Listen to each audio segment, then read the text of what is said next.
जब हम किसी को प्रणाम करते हैं, उन्हें नमस्कार करते हैं या हमें कोई प्रणाम करता है, तो अनायास ही हमारे मुंह से निकलता है खुश रहो, गॉड ब्लेस यू, सदा सुखी रहो। ये जो प्रणाम के उत्तर में हमारे मुंह से निकलते हैं ना, ये कोई साधारण शब्द नहीं है, ये दुनिया के सबसे कीमती शब्द हैं। आजकल हम इन बातों को महत्व देना बंद करते जा रहे हैं, पर यकीन मानिए, जो प्रणाम के जवाब के रूप में आशीर्वाद हमें मिलता है या हम किसी को देते हैं, वो 100% चमत्कारिक शब्द होते हैं, बेशकीमती शब्द होते हैं। एक बहुत प्यारी कथा कहने जा रही हूं। महाभारत का युद्ध चल रहा था। एक दिन दुर्योधन के व्यंग से आहत होकर भीष्म पितामह यह घोषणा कर देते हैं कि मैं कल पांडवों का वध कर दूंगा। इस घोषणा का पता जैसे ही पांडवों को चलता है तो उनके शिविर में बेचैनी बढ़ जाती है। सभी को भीष्म पितामह की क्षमताओं के बारे में पता था, इसीलिए सभी अनिष्ट की आशंका से परेशान हो जाते हैं। तभी श्री कृष्ण द्रौपदी से कहते हैं, तुम अभी मेरे साथ चलो। श्री कृष्ण द्रौपदी को लेकर सीधे पितामह भीष्म के शिविर में पहुंच जाते हैं। श्री कृष्ण स्वयं तो शिविर के बाहर खड़े हो जाते हैं, पर वो द्रौपदी से कहते हैं कि अंदर जाकर पितामह भीष्म को प्रणाम करो। जैसे ही द्रौपदी ने शिविर के भीतर जाकर पितामह भीष्म को प्रणाम किया, तो पितामह भीष्म के मुख से द्रौपदी के लिए ये आशीर्वाद निकला, अखंड सौभाग्यवती भव। जैसे ही ये आशीर्वाद उनके मुख से निकला, उसी क्षण उन्हें स्मरण हो आया कि आज ही तो उन्होंने पांडवों के वध की घोषणा की थी और स्वयं ही उन्होंने द्रौपदी को अखंड सौभाग्यवती रहने का आशीर्वाद दे दिया। फिर पितामह भीष्म ने द्रौपदी से पूछा, पुत्री, क्या तुम इतनी रात को यहाँ अकेली आई हो या तुम्हें यहाँ श्री कृष्ण लाए हैं?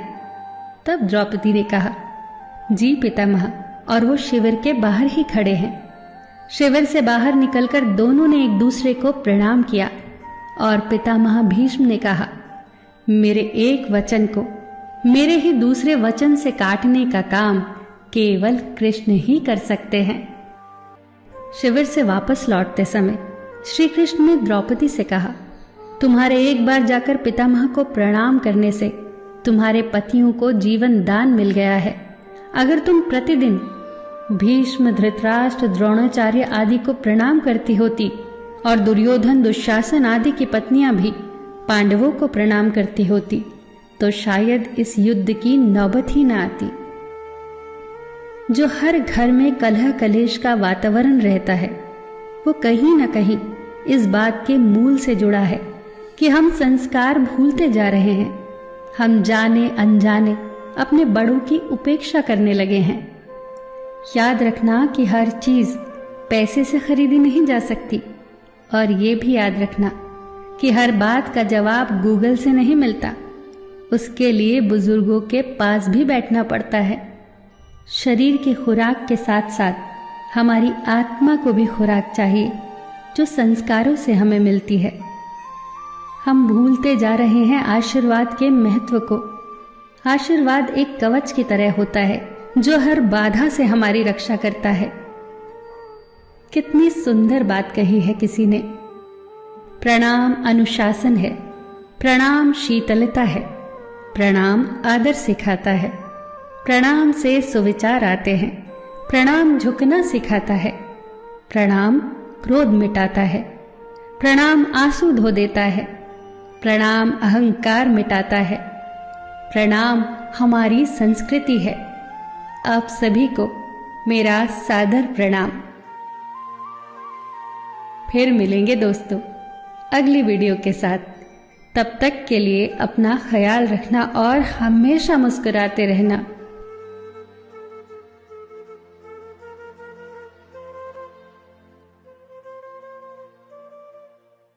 चूहा अगर पत्थर का हो तो उसे सब पूजते हैं, मगर जिंदा हो तो मारे बिना चैन नहीं लेते। सांप अगर पत्थर का हो तो उसे सब पूजते हैं, मगर जिंदा हो तो उसी वक्त मार देते हैं। माँ बाप अगर तस्वीरों में हो तो सब पूजते हैं, मगर जिंदा हो तो कीमत नहीं समझते। कितनी अजीब बात है ना, जिंदगी से इतनी नफरत और पत्थरों से इतनी मोहब्बत क्यों? हम लोग मुर्दे को कंधा देना पुण्य समझते हैं। काश जिंदा इंसान को सहारा देना भी पुण्य समझते तो जिंदगी आसान हो जाती। जिंदगी में कभी किसी का दिल मत दुखाना, क्योंकि वो माफ तो कर देगा लेकिन कभी भूलेगा नहीं।